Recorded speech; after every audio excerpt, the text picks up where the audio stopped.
जब मैंने आईएएस का एग्ज़ाम क्लियर किया था तब भी यही भावना थी कि अब मुझे और मेहनत करके और लोगों को जो अपनी सर्विसेज देनी। आई थिंक प्रशासनिक अधिकारी में the gender should not matter. हम भी वही एग्ज़ाम करके आए हैं जो हमारे मेल काउंटर पार्ट्स करके आए हैं। जो यूपीएससी की तैयारी कर रहे हैं उनके लिए क्या मैसेज रहेगा आगे? जो यूपीएससी के एस्पिरेंट्स हैं उनके लिए ये मैसेज रहेगा कि अपना काम करते रहो, फल की इच्छा मत करो। ये देविका प्रोजेक्ट या देविका के लिए हर वक्त जो है कोई ना कोई सवाल उठे रहते हैं, तो उस पर मैम किस तरीके की योजनाएं चल रही हैं कि किस तरह से देविका का वाटर जो है पोल्यूशन से बचाया जाएगा? सरकारी योजनाएं हमारी सभी सेक्टर्स में भरपूर लोग इसका लाभ उठा रहे हैं, चाहे वो आयुष्मान भारत के गोल्डन कार्ड्स हों, उसमें भी हमारा सैचुरेशन 98% हो चुका है, चाहे वो हमारे किसान क्रेडिट कार्ड हों, उसमें भी केसीसी में हमारे जितने भी, क्योंकि यहाँ प्राइमरीली 80% रूरल आबादी है और वो खेती बाड़ी से जुड़े हुए लोग हैं, तो वहाँ पे भी लगभग हमारे सभी लोगों के पास केसीसी कार्ड्स हैं।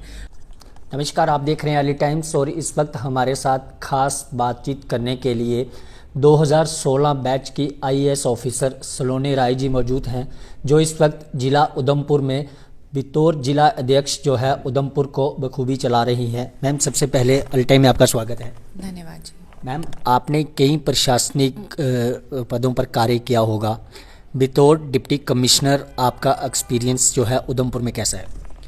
जी, उधमपुर में एक्सपीरियंस बहुत अच्छा चल रहा है और यहाँ के लोग भी बहुत कोऑपरेटिव हैं और यहाँ पे जो हमने डेवलपमेंटल प्रोजेक्ट्स प्लान किए हैं उसमें लोगों का बहुत एंथुजियाज़म है, फुल कोऑपरेशन मिलता है और बहुत बड़ा ज़िला है और यहाँ पे अलग अलग इलाकों की अलग अलग रिक्वायरमेंट्स रहती हैं, मगर सबके कोलैबोरेशन से हमारे जो यहाँ पे पब्लिक रिप्रेजेंटेटिव्स हैं, चाहे वो डीडीसी काउंसलर्स हों या वो हमारे ऑनरेबल एमएलएज हों, सभी का बहुत अच्छा सहयोग रहता है और सभी की ये एक यूनाइटेड एफर्ट्स रहते हैं कि हम सभी मिलके उधमपुर को नई ऊंचाइयों तक लेके जाएं। जिला उधमपुर की बात करें तो उधमपुर की सबसे ज़्यादा प्राथमिकताएं और अगर चुनौतियों की बात करें तो क्या है?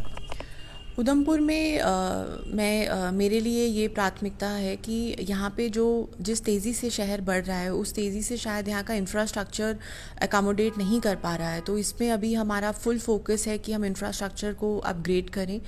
जैसे कि आप देख रहे हैं कि यहाँ पे रोड वाइडनिंग के काम काफ़ी चल रहे हैं, यहाँ पे मल्टी लेवल पार्किंग का काम चल रहा है, यहाँ पे सीवरेज का काम चल रहा है। रिसेंटली अमरूद में यहाँ पे वाटर सप्लाई का ऑलमोस्ट 150 करोड़ का प्रोजेक्ट सैंक्शन हुआ है और हमारी ये जो बेसिक इंफ्रास्ट्रक्चर एक शहर को चाहिए होता है, जिससे जो यहाँ की बढ़ती हुई आबादी है उसके जो नीड्स हैं उनको अकोमोडेट कर पाएँ, तो वो इंफ्रास्ट्रक्चर पे काम चल रहा है और एक कोशिश है कि प्लान तरह से सिटी ग्रो हो, बिकॉज जब अनप्लान डेवलपमेंट होता है तो वो आने वाले सालों में अगली जनरेशन के लिए काफ़ी तरह की प्रॉब्लम्स लेके आता है। तो हमारी ये कोशिश है कि हम आने वाले 10-20 सालों को ध्यान में रखते हुए यहाँ की प्लानिंग कर रहे हैं, चाहे वो यहाँ पे नया बस स्टैंड बनाने की बात हो, चाहे वो जीएमसी को एक्सपैंड करने की बात हो या यहाँ पे ट्रांसपोर्ट यार्ड बनाना है, और ऐसे जो भी बड़े बड़े प्रोजेक्ट्स हैं। शहर में एक ऑडिटोरियम की ज़रूरत है, तो ये सब चीज़ों को ध्यान में रखते हुए यहाँ पे हम डेवलपमेंट को प्लान कर रहे हैं और शहर को डीकंजेस्ट करना एक बड़ी प्रायोरिटी है।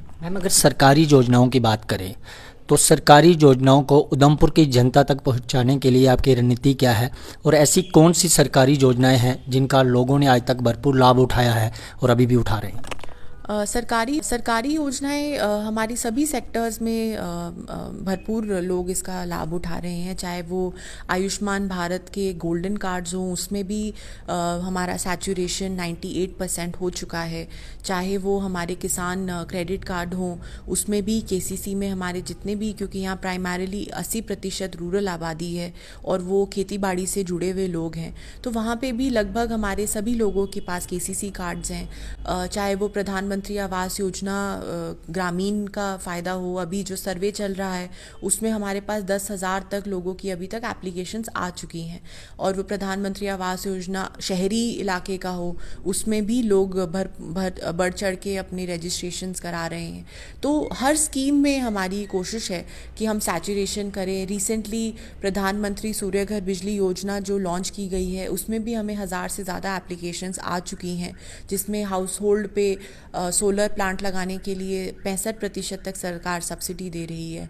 चाहे वो जेके समाधान पोर्टल हो जिसमें सभी लोग रजिस्टर कर रहे हैं और अपनी ग्रीवेंसेस को बुक कर रहे हैं, तो लोगों का हर स्कीम में हमारी ये महत्वपूर्ण कोशिश रहती है कि लोग हर स्कीम का फ़ायदा उठाएं और अपने आप को एक एम्पावर्ड सिटीज़न की तरह महसूस करें।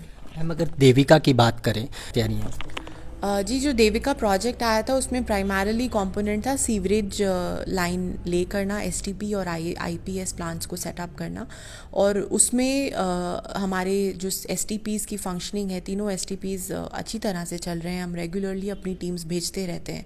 मगर देविका में जो पोल्यूशन का सोर्स है वो सिर्फ सीवरेज नहीं मगर सॉलिड वेस्ट भी है, जो लोगों की एक आदत है कि वो हर चीज़ को सीधा नदी में या नाले में फेंकने की जो आदत है। तो आपके माध्यम से मैं वो अपील ज़रूर लोगों को करना चाहूँगी कि सरकार हर चीज़ नहीं कर सकती और कुछ चीज़ें हमें अपनी आदतें भी बदलनी पड़ेंगी, तभी हमारी शहर, हमारा इलाका आगे बढ़ पाएगा। तो चाहे हम जितनी भी स्कीम्स ले आएँ, अगर लोग अपनी आदत नहीं बदलेंगे, क्योंकि आज की डेट में सब घरों में म्यूनसिपैलिटी की गाड़ियाँ आती हैं कचरा इकट्ठा करने के लिए, मगर लोगों की टेंडेंसी है कि वो कचरे की गाड़ी में कचरा ना दे के पीछे जो उनके घर के पीछे नाला जा रहा है उसमें फेंकना प्रेफर करते हैं।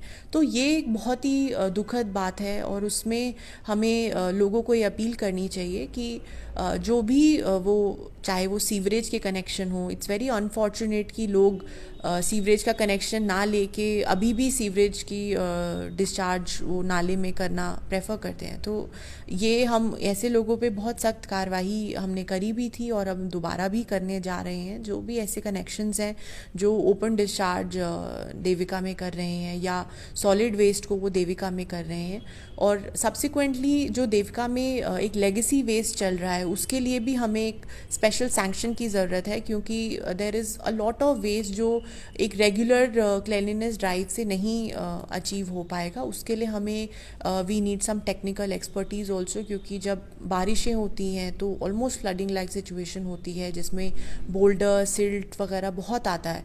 तो हमारे जो टेम्प्रेरी मेजर्स हैं वो सक्सेसफुल नहीं हो पा रहे हैं। तो we have requested for technical assistance on the further management of the Devika river. Ma'am अगर बात करें, रिसेंटली अभी एक गवर्नमेंट मनी है, तो इसमें जैसे कल जो है कैबिनेट मिनिस्टर सतीश शर्मा जी का जहां पर दौरा था, तो क्या क्या उम्मीदें उनसे थी? जैसे स्टेडियम की बात करें, काफ़ी सारी कमी है उस स्टेडियम में, कैसे इनको दूर किया जाएगा, क्या उस पर बात हुई?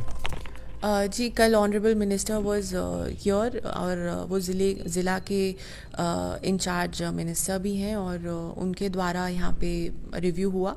और क्योंकि जो उनके स्पेशली उनके विभागों के पर्टेनिंग था, चाहे वो फूड सिविल सप्लाई हो, चाहे वो स्पोर्ट्स डिपार्टमेंट हो, आईटी हो, तो उसमें हमने उनसे ज़्यादा चर्चा करी। और सुभाष स्टेडियम में भी वो गए थे और वहाँ पे जो व्यूइंग डेक का इशू है वो उनके साथ डिस्कस किया गया, और जो एडिशनल फैसिलिटीज़ स्पेशली वहाँ पे जो मल्टीपर्पज़ हॉल है वो बैडमिंटन के कंपैटिबल नहीं है क्योंकि वहाँ हाइट उसकी कम है। तो हमें एडिशनल फैसिलिटीज़ चाहिए शहर में, तो वो डिमांड उनको प्रोजेक्ट करी गई है। अब हम आशा रखते हैं कि ज़रूर सुभाष स्टेडियम की हमारी जो इंफ्रास्ट्रक्चर है वो बेहतर हो। मैम आपकी डिस्ट्रिक्ट में 4 एमएलएज आते हैं, इन एमएलएज का आपको कितना सपोर्ट मिल रहा है डेवलपमेंट प्रोजेक्ट के लिए? जी, चारों एमएलएज जो साहब हैं वो बहुत कोऑपरेटिव हैं और सभी का बहुत अच्छा सपोर्ट है। जैसा कि मैंने पहले भी कहा कि जब सब लोग साथ मिलके चलते हैं तो उसका बेनिफिट कई गुना ज़्यादा आता है।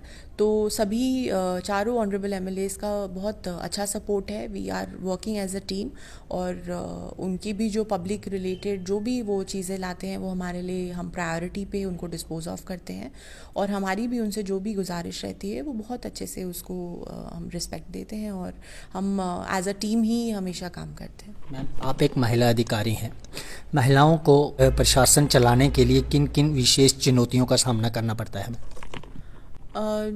जी, मतलब आई थिंक प्रशासनिक अधिकारी में the gender should not matter. हम भी वही एग्ज़ाम करके आए हैं जो हमारे मेल काउंटर पार्ट्स करके आए हैं, और उतनी ही सक्षमता से हम आगे बढ़े हैं। तो ऐसी कोई मैंने कभी भी कंपैरिजन के नज़रिए से ना सोचा है ना सोचूंगी, क्योंकि हम महिलाएं we are at par with our male counterparts, and वो कॉम्प्लेक्स ना हम में होना चाहिए ना किसी को हमारे बारे में होना चाहिए। तो वो चीज़ ज़रूर है।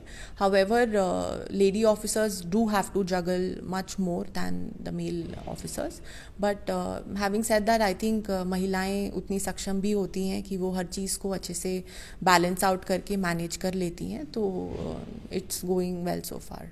मैम, आखिरी सवाल रहेगा, आप 2016 बैच की आईएएस ऑफिसर हैं, 23वां स्थान आपने प्राप्त किया था। उस वक्त आपको किन किन चुनौतियों का सामना करना पड़ा, और जब आप आईएएस ऑफिसर बन गई तो कैसा फील हुआ मैम? जी 22वां स्थान था। जी चुनौतियाँ काफ़ी रहती हैं, क्योंकि यूपीएससी का जो एग्ज़ाम रहता है वो बहुत ही कठिन एग्ज़ाम है, और उसमें जो सिलेबस रहता है वो बहुत ही हर एक एस्पेक्ट को, हर एक विभाग को कवर करता है। और जब हम तैयारी करते थे तो हमारे टीचर ने बोला था कि everything that is under the sun is your syllabus. तो वो चीज़ हमें हमेशा याद रहती है कि कुछ भी ऐसी चीज़ नहीं है जो हमारे सिलेबस का पार्ट नहीं होती है। मगर जो एग्ज़ाम का जो तैयारी होती है, मुझे लगता है कि उससे ज़्यादा एजुकेशन कोई भी आपको कोर्स नहीं दे सकता है, क्योंकि कोई भी कोर्स इतना एग्जॉस्टिव नहीं होता जितना यूपीएससी की तैयारी करने का वो 1 साल होता है। क्योंकि आप उसमें अपने आप को हर एक चीज़ के बारे में जागरूक रखते हो, हर एक चीज़ के बारे में अपने आप को नॉलेज देते हो, और जो उस एफ़र्ट के बाद जो रिज़ल्ट आता है जब आप सक्सेसफुल होते हैं, तो उससे बड़ी कोई खुशी नहीं होती। क्योंकि आप इतनी शिद्दत से मेहनत करते हैं, और जब उस मेहनत का रिज़ल्ट मिलता है तो आपको बहुत मोटिवेशन होती है कि मैं जिस आइडियल से मैं वो तैयारी कर रहा था कि मुझे सोसाइटी को सर्व करना है, तो वो और मोटिवेशन मिलती है कि हमें और जज्बे से अपनी सोसाइटी के लिए सर्विस देनी है। तो जब मैंने आईएएस का एग्ज़ाम क्लियर किया था, तब भी यही भावना थी कि अब मुझे और मेहनत करके और लोगों को जो अपनी सर्विसेज देनी है वो मैं और ऑनेस्टी से और शिद्दत से दे पाऊँ। एक आखिरी जो मैसेज क्या रहेगा उधमपुर की जनता के लिए, या जो भी यूपीएससी की तैयारी कर रहे हैं? यूपीएससी के एस्पिरेंट्स हैं उनके लिए ये मैसेज रहेगा कि अपना काम करते रहो, फल की इच्छा मत करो। क्योंकि बहुत लोग एग्ज़ाम लिखते हैं, मगर only very minuscule percentage of the people clear the exam. But जो आपको नॉलेज का भंडार मिलता है उस तैयारी में, वो आपको कभी ज़ाय नहीं जाने देगा। Knowledge is something no one can take away from you. तो कभी भी एग्ज़ाम क्लियर हो या ना हो, उससे अपने आप को डिसहार्टन मत करें, क्योंकि आजकल इमोशंस डील करना भी एक बहुत बड़ी चुनौती हो जाता है यूथ के लिए, कि वो डिप्रेशन में चले जाते हैं या फिर सब्सटेंस अब्यूज़ की तरफ हो जाते हैं, क्योंकि उनसे अपने आप को मेंटली वो अपने आप को स्टेबल नहीं रख पाते। तो इसमें अपने आप की फ़िज़िकल फ़िटनेस, मेंटल फ़िटनेस और आपकी एकेडमिक एक्सीलेंस, ये तीनों चीज़ें बहुत महत्वपूर्ण रोल प्ले करती हैं। आपको हर चीज़ को ध्यान रखना है, क्योंकि सिर्फ एग्ज़ाम क्लियर करना नहीं, नौकरी के बाद आईएएस के बाद आने के बाद भी जब आप अपना काम शुरू करेंगे, तब भी अलग अलग तरह के चैलेंजेस आते हैं, in which you have to ensure that you maintain a balance, your mind is at the right place। तो वो चीज़ें आपको तैयारी से ही शुरू हो जाती हैं, और जो आपको नॉलेज का भंडार इस एग्जामिनेशन की तैयारी में मिलेगा, वो आपको लाइफ में बहुत आगे लेके जाएगा। तो this exam is not the end of life. I mean there will be many options which will come your way। तो जो भी होगा बहुत अच्छे के लिए होगा।